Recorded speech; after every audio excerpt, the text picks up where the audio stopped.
এবার বাংলাদেশের dressing room ভিন্ন রকম এক ইতিহাসের অপেক্ষায়, ইতিহাস জন্ম দেওয়ার অপেক্ষায়। রাতমহলেই অস্ট্রেলিয়ার বিপক্ষে টিম টাইগার্স মাঠে নামবে অস্ট্রেলিয়াকে হোয়াইট ওয়াশ করার মিশনে। অস্ট্রেলিয়া, ইয়েস, ভুল শুনছেন না, বাংলাদেশের বিপক্ষে প্রথম 2 ওয়ানডেতে তারা বিধ্বস্ত হয়েছে। লাস্ট ম্যাচে বাংলাদেশ অস্ট্রেলিয়াকে জাস্ট উড়িয়ে দিতে চায়। এই ড্রেসিং রুম আরো একবার হাসতে চায়, আনন্দে কাঁদতে চায়।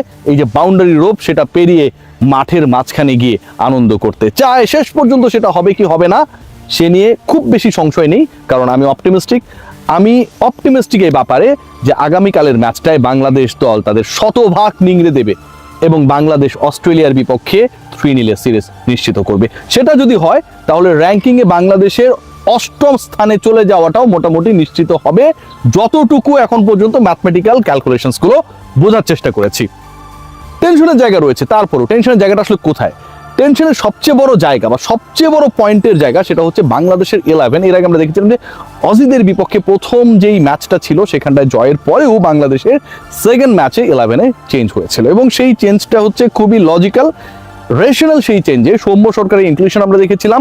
সাইফ তিনি 11-এর বাইরে চলে গিয়েছিলেন and included Soumya to the 11, he scored 42 from 47 balls. এই যে 42 রানের ইনিংসটা, that actually played a very very important role. Bangladesh যখন 0 রানে তাদের প্রথম উইকেটটা হারিয়েছিল 191 রান চেজ করতে গিয়ে। শান্তর সাথে পার্টনারশিপ, সেকেন্ড উইকেটে বাংলাদেশকে আসলে ফাইট ব্যাক করানো। সৌম্য সরকার পরের ম্যাচে খেলবেন বা তিনি থাকছেন সেটা নিয়ে কোনো ডাউট নেই। তানজিদ হাসান তামিম আগের ম্যাচে ফেল করেছেন, 0 করেছেন। পৃথিবীতে আমার কাছে মনে হয় আমার থেকে বেশি কেউ খুশি হয়নি। ওর ওই 0 করাটা খুব জরুরি ছিল। কেন জানেন? তানজিদ তামিম খারাপ খেলা মানে পরে আরেকটা ভালো ইনিংস লোডিং। সো আগামীকাল অস্ট্রেলিয়ার বিপক্ষে তানজিদ হাসান তামিম যদি সেঞ্চুরি করে ফেলে হোম অফ ক্রিকেটে, অবাক হওয়ার কিছু থাকবে না, কারণ এই উইকেট অস্ট্রেলিয়ানদের পরীক্ষা নিচ্ছে অস্ট্রেলিয়ান আদলে। এখানকার উইকেটে রান রয়েছে, বাউন্স রয়েছে। এই উইকেটের সাথে আসলে সাবকন্টিনেন্টাল উইকেটের কোনো ধরনের মিল খুঁজে পাচ্ছেন না অস্ট্রেলিয়ান টিম ম্যানেজমেন্ট এবং তাদের ক্রিকেটাররা। সো তানজিদ তামিম আগামী ম্যাচে ভয়ঙ্কর বিধ্বংসী হয়ে উঠতে পারেন, সেটা নিয়ে খুব বেশি ডাউট অন্তত আমি দেখছি না। সৌম্য সরকার যদি একই সাথে ক্লিক করেন তাহলে বাংলাদেশের early wicket losing and second wicket partnership বাংলাদেশকে রিলিভ করবে। সেই ট্রেডিশন থেকে অন্তত আমরা থার্ড ম্যাচে বের হতে পারবো। ওপেনিং পার্টনারশিপ ডান, চেঞ্জটা তাহলে কোথায় সেই আলোচনায় আসছি। ওপেনিং পার্টনারশিপে গত ম্যাচে সাইব এবং সৌম্য ছিলেন, এই ম্যাচেও তাদেরকে দেখা যাবে। আমি একটু বোলিং ডিপার্টমেন্ট হয়ে ফিরে আসি, তারপরে আবার ব্যাটিংয়ে আসছি।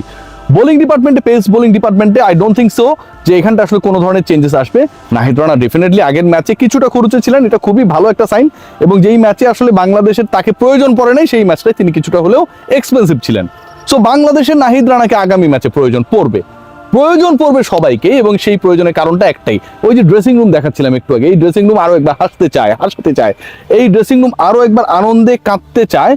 এবং সে লক্ষ্যে আসলে বাংলাদেশ দলের প্রত্যেকটা ক্রিকেটারকে আগামীকাল পারফর্ম করতে হবে। নাহিদ রানা আমার কাছে মনে হয় লাস্ট ম্যাচে ভালো না করার জন্য তাতিয়ে রয়েছেন অস্ট্রেলিয়ার একটা ভালো পরীক্ষা নেওয়ার জন্য। মুস্তাফিজুর রহমান গত ম্যাচে যা করেছেন, যেভাবে করেছেন, just ভুগিয়েছেন।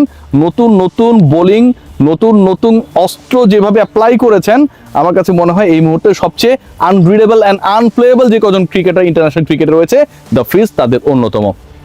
Taskin Ahmed, what about him? কোনো কিছু বলার দরকার নেই। তাসকিন আগামীকাল এখানে কি করে সবাই দেখে নিন।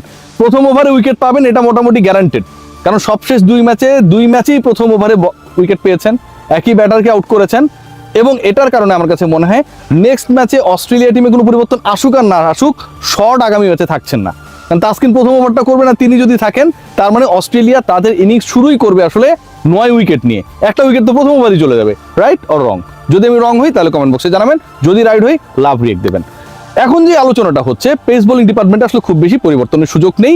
স্পিন ডিপার্টমেন্ট নিয়ে আলোচনা রয়েছে। রিশাদ হোসেন, বাংলাদেশের চ্যাম্পিয়ন লেগি, তিনি অস্ট্রেলিয়ায় গিয়ে বিগ ব্যাশে যেই পারফরমেন্স করেছেন তারপরও বেঞ্চে বসে রয়েছেন। So is there any opportunity for Rishad to be the part of the 11 or not? আমি মনে করি অপরচুনিটি নাই।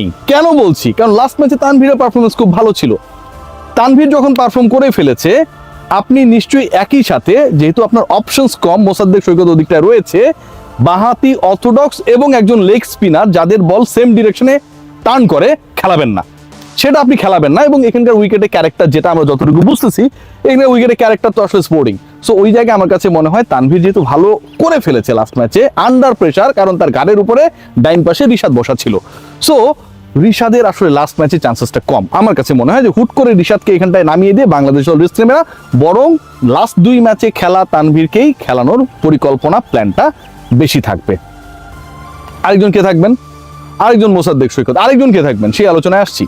মোসাদ্দেক সৈকত থাকবেন, নাম্বার 6-এ ব্যাট করবেন। টপ 5-এর ব্যাটার কারা সেই আলোচনায় আমি দুজন সম্পর্কে আলোচনা করেছি, opening pair Saif and Soumya. Number 3-তে Najmul Hossain Shanto, definitely he is playing tremendous under pressure. বাংলাদেশের উইকেট দ্রুত চলে যায় অ্যান্ড সেখান থেকে বিল্ড আপের যে দায়িত্বটা, সেই বিল্ডার, আমাদের বাংলাদেশের বিশ্বাস বিল্ডারের সেই ভূমিকাটা পালন করেন নাজমুল হোসেন শান্ত। বিশ্বাসটা সবার রয়েছে, নাজমুল হোসেন শান্ত বিশ্বাস বিল্ডারের স্থপতি।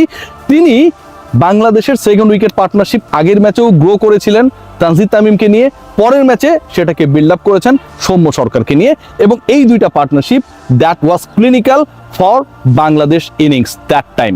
সো নাজমুল হোসেন শান্ত 3-এ থাকবে। Number 4 Liton Kumar Das, number 5 Towhid Hridoy the finisher. প্রথম ম্যাচে স্লো ছিলেন, পরের ম্যাচে একদমই শেষ করে দিয়ে দেন ওই যে বাংলাদেশের 10 দেখতে পাচ্ছেন না, ওখানটায় গেছেন বাংলাদেশকে জেতানোর এনশিওরিটি এনশিওর করে। এখন যে আলোচনা, যে বলছি পরিবর্তনের জায়গাটা আসলে কোথায়, এখন পর্যন্ত আমি কোনো পরিবর্তনের কথা বলতে পারি না। আই এম সরি, আপনারা বলবেন যে আলোচনার ডিসকাশন এত বাড়াচ্ছেন কেন। পরিবর্তনের জায়গা হতে পারে, there is a big probability Mehedi Hasan Miraz, the captain, under him Bangladesh has won 4 consecutive ODI series. Last ম্যাচে ছক্কা মেরে দলকে জেতানো, মাথায় বাড়ি খেয়ে লুটিয়ে পড়া, 2 দফা বমি করার পরেও উঠে দাঁড়ানো, মেডিকেল টিমের উদাসীনতাকে তিনিও উদাসী মনে করে 22 গজে ফিরে গেলেন, খেললেন, ফিনিশ করলেন, ছক্কা মেরে বাংলাদেশকে জেতালেন, এবং তার উইনিং শটেই অস্ট্রেলিয়াকে প্রথমবারের মতো বাংলা সিরিজ হারালো। সেই মেহেদী হাসান মিরাজ আগামীকাল খেলবেন কি খেলবেন? আজকে প্র্যাকটিসে তিনি খুব একটা ছিলেন না, স্কিল ট্রেনিং করেন নাই। এবং বিকেল নাগাদ আমাদের অতি প্রিয় রাবিদ ভাই আসসালামু আলাইকুম, আপনার সাথে অনেকদিন দেখা হচ্ছে না, তিনি যে মিডিয়া রিলিজ পাঠালেন সেখানটায় শাক মাহিদিকে ইনক্লুড করা হয়েছে। হোম সিরিজে আপনি চাইলে যখন তখন যে কাউকে ইনক্লুড করতেই পারেন, সেটা নিয়ে কোনো সমস্যার কিছু নেই। এখন শাক মাহাদির যে রোল, সেটা তো মিরাজের রোলের সিমিলার, অফ স্পিন। তার মানে কি মিরাজ আগামী ম্যাচে খেলছেন না? সংশয়ের জায়গাটা সেটাই যে মিরাজ যদি না খেলেন, you need someone like Miraz who can play the same role. Shak মাহাদির সেই ইনক্লুশনটা অনেক বেশি উস্কে দিচ্ছে যে মিরাজ হসপিটাল থেকে বাসায় ফিরলেও he is not properly fit to play the next match. আর সেটা যদি হয়, আমার কাছে মনে হয় এটা খুবই দুঃখজনক হবে। একজন ক্যাপ্টেন লাস্ট ম্যাচে যেই রোলটাই প্লে করেছেন না কেন, সব দিক থেকে তিনি শ্রদ্ধা আদায় করে নিয়েছেন। ক্যাপ্টেন্সি নিয়ে অনেক আলোচনা হতে পারে, ভুলভাল হতে পারে, ভাই ডিসিশন যদি কাজে না লাগে এটা নিয়ে আমরা সমালোচনা করবি, but end of the day Miraz actually তার যে ব্রেভারি সেটাকে প্রমাণ করেছিলেন। আবার ফিরে গিয়ে জীবনকে বাজি রেখে দলকে জেতানোর চেষ্টা করেছেন। I wish his quick recovery. কালকের ম্যাচে মিরাজ নাকি শাক মেহেদী, দ্যাট ইজ দ্য কোয়েশ্চেন। সেটা আমরা জানতে পারবো ডেফিনেটলি 100% সকাল 10:30টায় টসের সময়। সবাই ভালো থাকবেন।